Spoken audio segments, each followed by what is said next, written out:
Yes, y'all. Today I am joined by a special guest, Nawal, a Jersey City-based educator doing big things for the people, a writer who supports a holistic approach to literacy, instruction, education spaces. And she has this book that, listen, I just got this thing.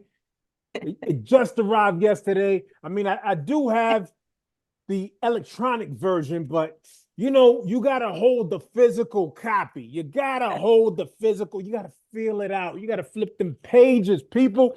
Nourishing Caregiver Collaborations, elevating home experiences and classroom practices for collective care. Oh yes, fresh off the press. Holla. Thank you for joining me. If y'all didn't know, Naval serves on the Library of Congress Literacy Awards Advisory Board, excuse me, which funds powerful literacy programming in the world. And she's just out here shaking and baking. And I didn't have ample time to dig into the whole text, but I did get into certain sections of it. I did see some of the templates that you provide. I did start to wrestle with some of the reflection questions and put myself in the shoes of a classroom teacher. I put myself in the shoes of the parent. I put myself in the shoes of other caregivers, and I'm feeling the book. I'm feeling the book already. I need a little more time to dig in, but in the meantime, in between time, I'm excited to learn from you today, Naval. Thank you for being here. Listen, I don't know that I've had such a beautiful intro before. I like it. Well, I'm appreciative of your time. I'm appreciative of this work that you created, and I want to be mindful. So let's go ahead and start chopping it up. Thank Can you. you share, just for folks who are not familiar with you, can you share a bit about your background and what led you to focus on caregiver collaborations in the context of home experiences and classroom practices? Okay, I'm going to give it to you in a nutshell. I was a newspaper reporter for many years, meaning I reported beat news, so tragedy and sadness, for many years in Newark, New Jersey for the Star Ledger, and decided that reporting tragedy about kids was not really making a difference to change kids' experiences. I have always loved children. And so I did New York City teaching fellows and transitioned into classroom teaching. I was a teacher in Brooklyn for many years, moved to Chicago, was a classroom teacher in Chicago for many years, and then became a literacy coach and started providing PD and supporting, facilitating professional learning for teachers. In that time period, I had a bunch of kids of my own. And so I have 4 children of my own. And during the pandemic, it occurred to me as I was supporting teachers in classrooms via Zoom on screen and also supporting homeschooling and my 4, very small children, now they're between the ages of 4 and 12, that families are doing and have been doing forever, for millennia, for centuries, what classroom teachers are actually purported to and are trying to achieve in the literacy classroom. That's kind of a nutshell. You learn Well, something new every day. I didn't know you were a journalist. Look at that. Well, we're yes. glad you transitioned into the educational space. And we're going to get deeper into the book, but we're going to start at the very beginning of the book, early on, because whenever possible, I like to start these interviews with, with, with the authors by asking them to share something that was unique to their book. Mm. And I noticed on page 5, your pedagogical stance. Can you break that down for me? Tell me, bring me into that because that stands out to me. So I use the idea of a kilim, Kilim, which is, an Afghani and a Persian rug that is imperfect and handmade and often hand dyed and hand created. That I grew up with in my home as the idea of embracing imperfect, beautiful, grounding pieces of fabric that can wrap us in history and in identity and in ourselves. I say that because I grew up with a ton of gilim in my house, and I would do this thing where I would just kind of like analyze them and look at them, and my parents would tell me, there's like a random object in this, or there's a random like cow in this. Oh, the reason why is because the woman who was weaving it in Afghanistan at the time saw an animal, or it led to her storytelling in this way. None of these kiddims are alike. They're handmade, right?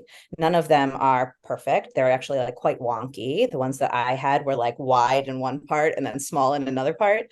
And they provide the space where, like, my family is culturally Muslim. Rugs are important for prayer. They're just a place where we would sit on the ground and drink tea and put our sofre and eat. And I would spend a lot of time kind of looking at the stories of these gilims. Not dissimilar to your wife's textured teaching in the idea of imperfection and weaving together a whole bunch of different identities and really ideas to build what we believe literacy is. Did that kind of explain? Absolutely. And I love the connection to Lorena's book, Textured Teaching. As I was digging into your book and also thinking about a recent interview with Shana Coppola, there's connections between your book and Literacy for All, and a framework for anti-oppressive teaching.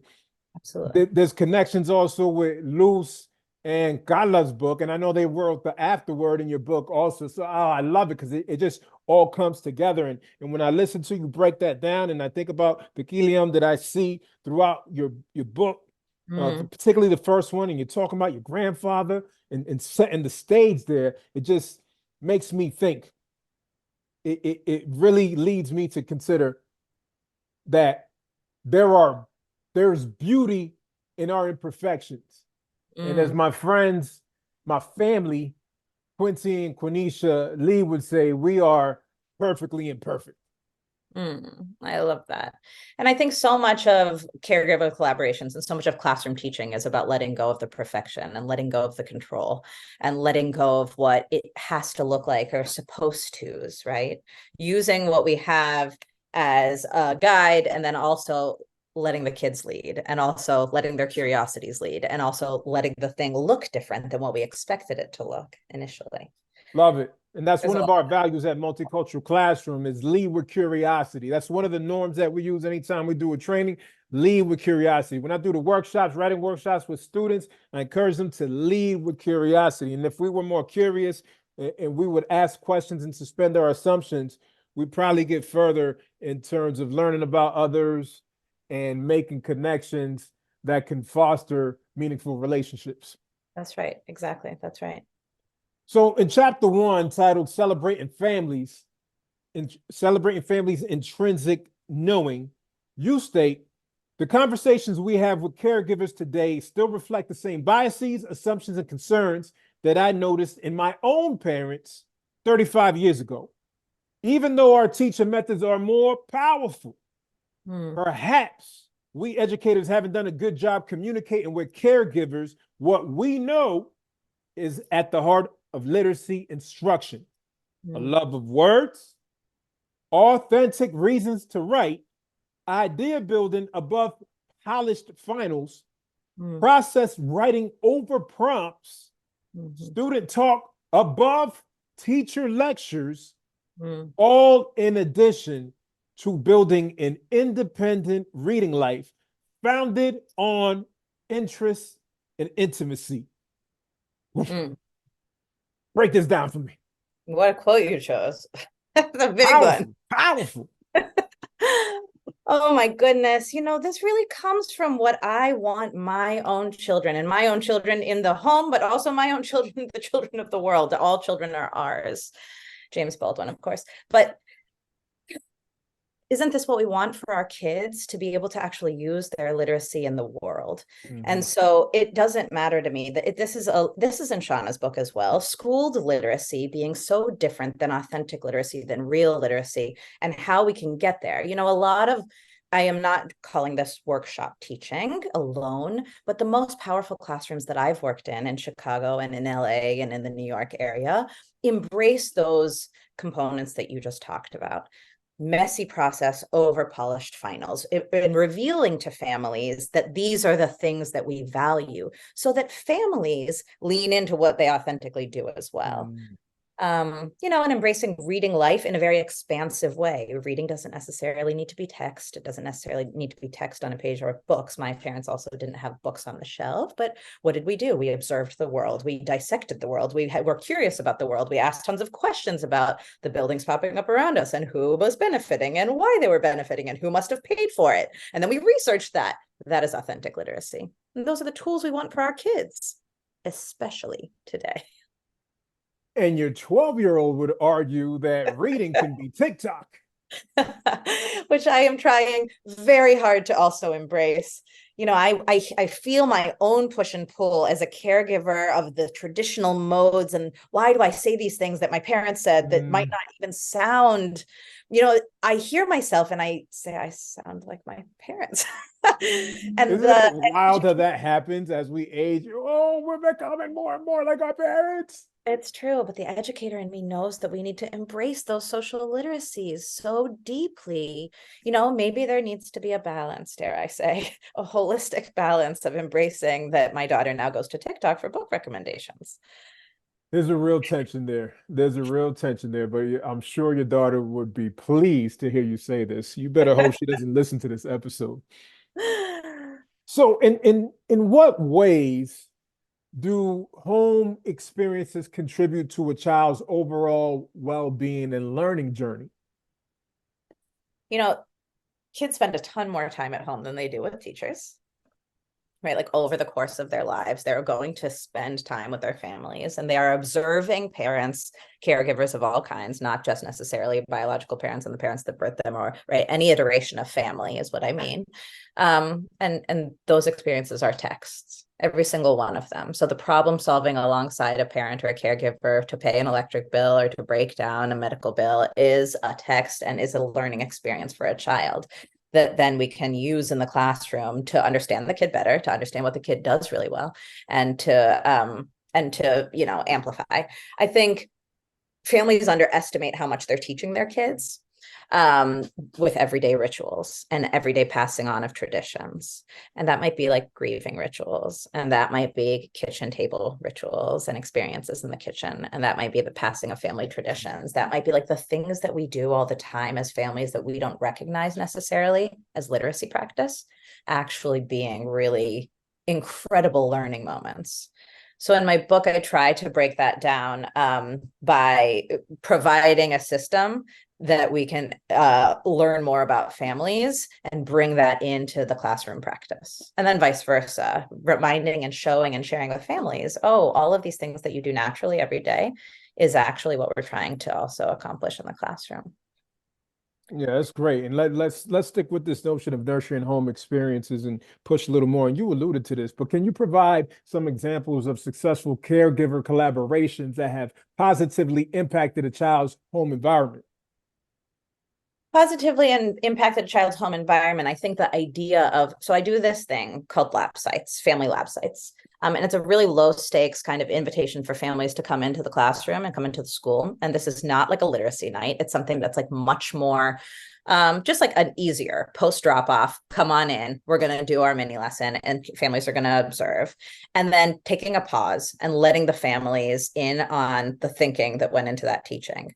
That way, when families go home, they can talk about it with their kid in a way that comes from a place of like shared understanding. What happens then is that like families are like teachers. They understand that the teacher is looking for process over product, or they understand that the teacher is trying to brainstorm a bunch of different personal narrative ideas. And, oh, we can talk about those things at the kitchen table. That way families can also, basically it becomes a symbiotic relationship.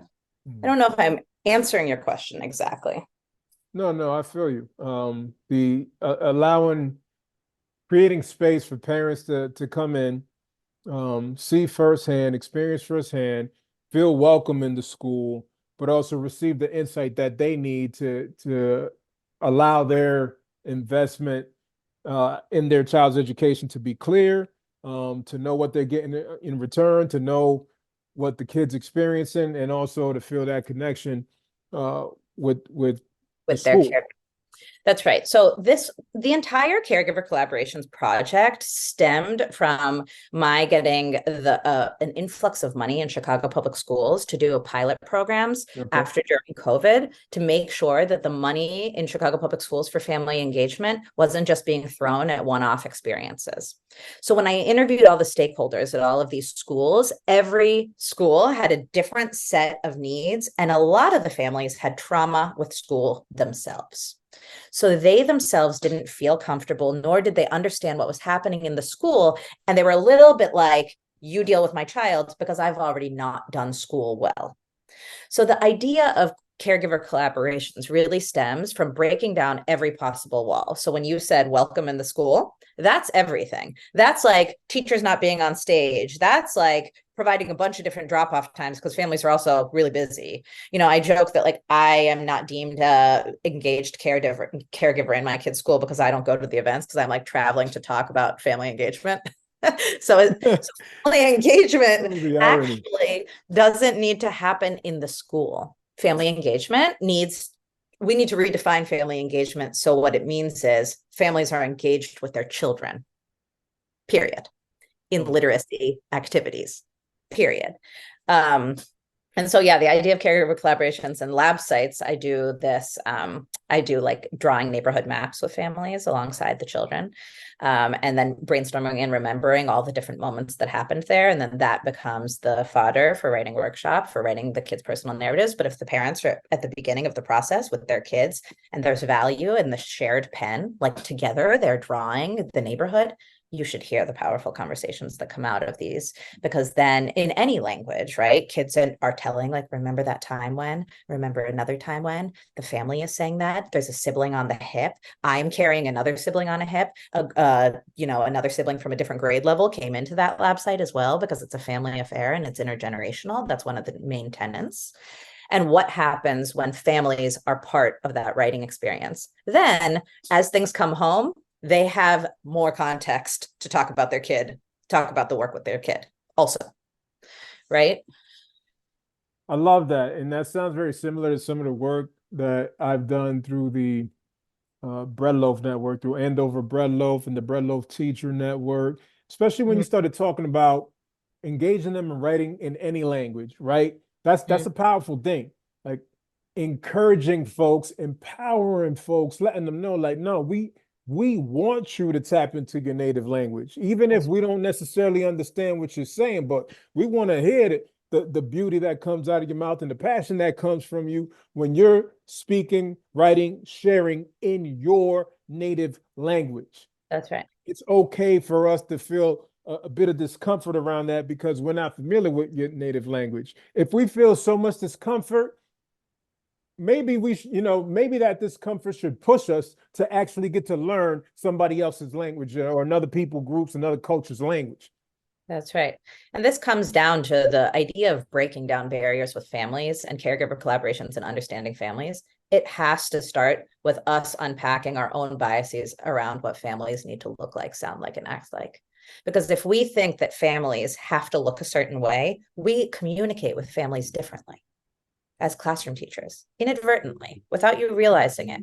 You look at their hand, are they married? Whatever biases you carry because of the way you were raised, you inadvertently bring that to the way that you talk to kids and the way that you select texts to offer as examples, the ways that you talk about grown-ups and families, right? Like there has to be such a reverence with the way that we interact with all families, all their languages, all their ways of being, even if the family has X number of jobs, no books on the right, like all of our biases need to come down. And so you have to do that at the beginning of the year, the way that you do when you're getting used to any family and any school and any child, families are included.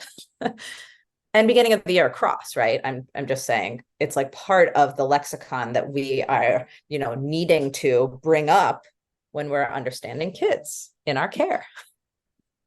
Yeah, so what would be some strategies or programs that you would suggest that you've come across that can effectively bridge that gap between home and classroom environments? And because I'm thinking about two things, right? I'm thinking about the group that you just mentioned, so parents that have experience that have some distrust towards the school because they had their own negative experience as students, as learners.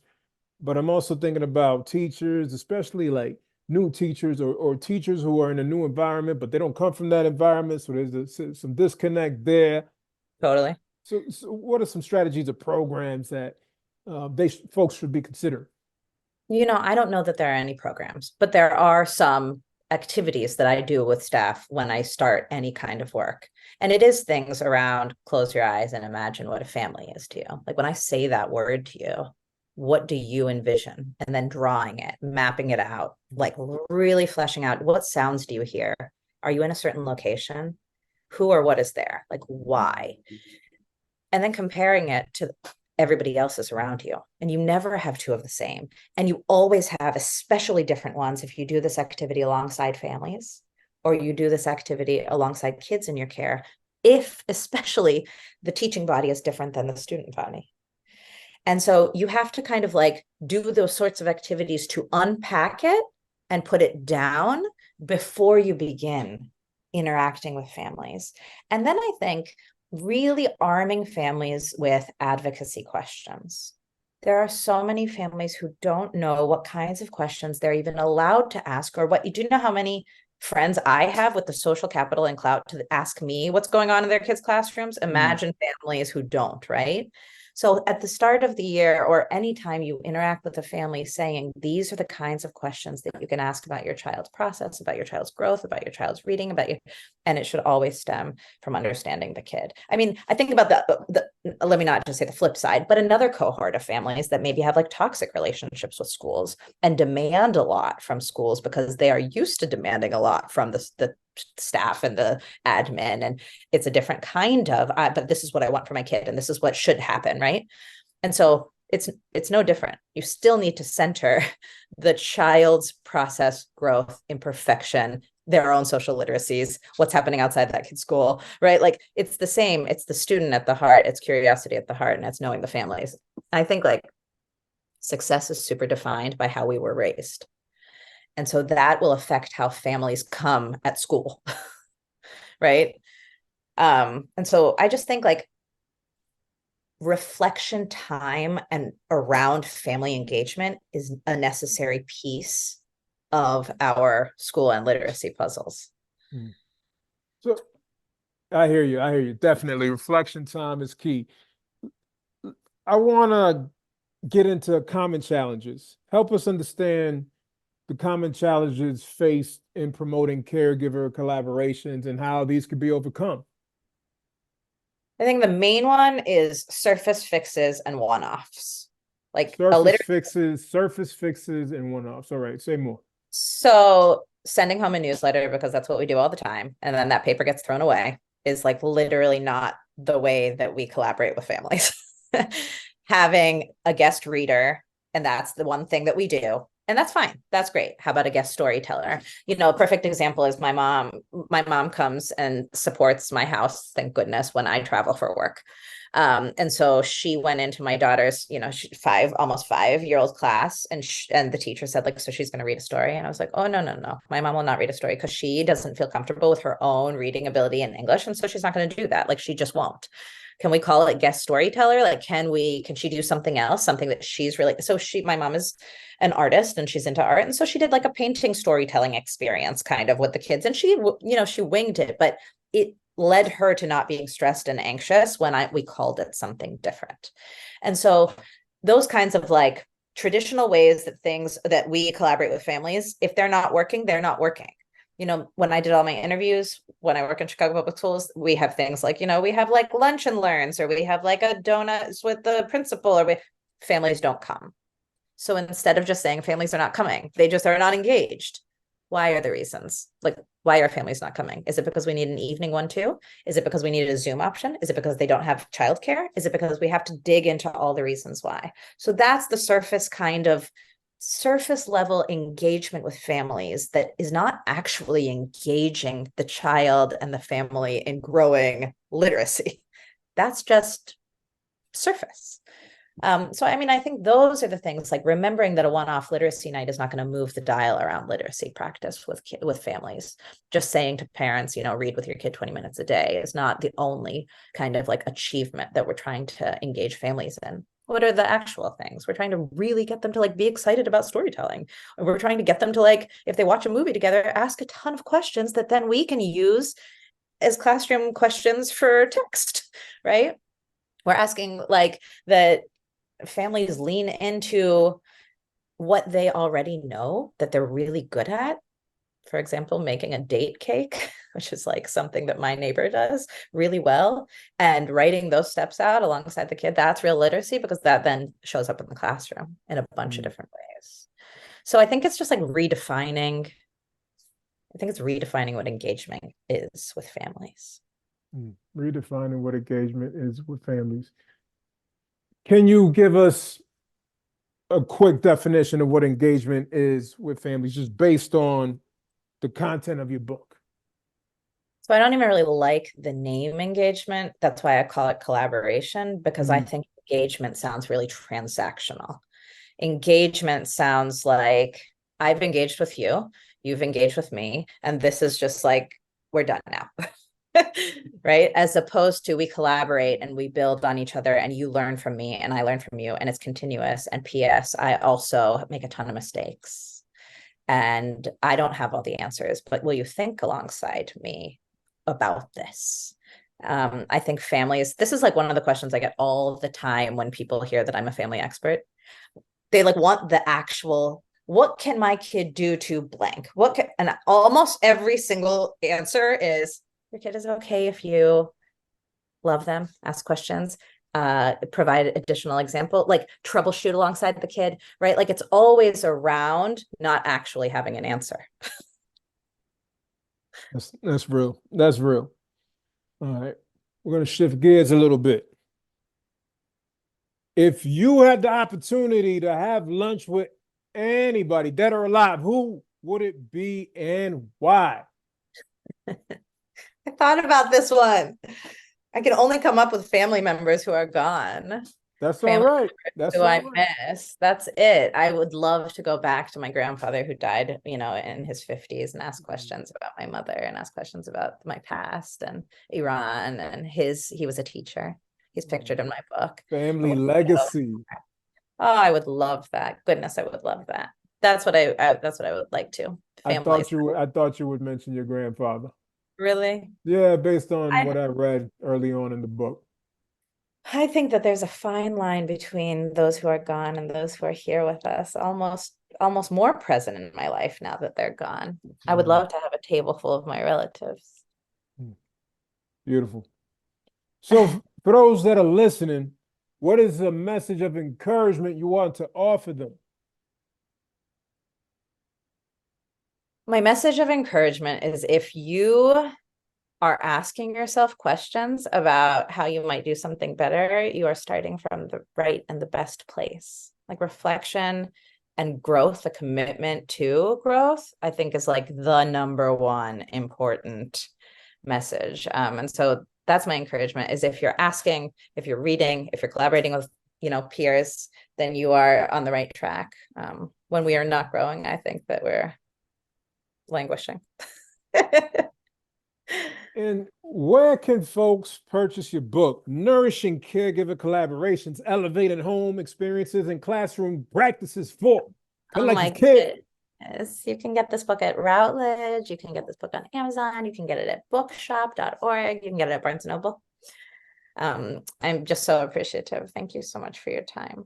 Well, for folks who want to connect with you, want to learn more about your work, what can they follow you? I'm at NQC Literacy on X. I'm at N Karuni, Qarooni, on Instagram and Threads. And my website always has updates, nqcliteracy.org. Well, appreciate your work. I'm looking forward to reading more. I read also the blurbs in the beginning by all these wonderful people, many of whom I know. My sister Tiffany Jewell, Liz Kleinrock, Britt Hawthorne, Yolanda Seeley Ruiz, Donalyn, all the big ones, all the Oh my goodness. Gotta laugh. Lovely, Good. lovely, lovely. Continue creating work that supports the notion of collaboration between caregivers and the school. That's so important. And it's work that was critical to me when I was leading schools. Mm. And not that I had it perfected, but it was something I was always looking to improve on, looking to grow. And so my hope is that folks are not gonna only listen to what we discussed today and be encouraged and motivated and go and make it happen, but that they will purchase your book, that if they didn't have resources before, that they feel like, hey, I got this resource now to help me do a better job of nourishing caregiver collaborations. Thank you for being here. You're the best. Thank you so much. I appreciate you.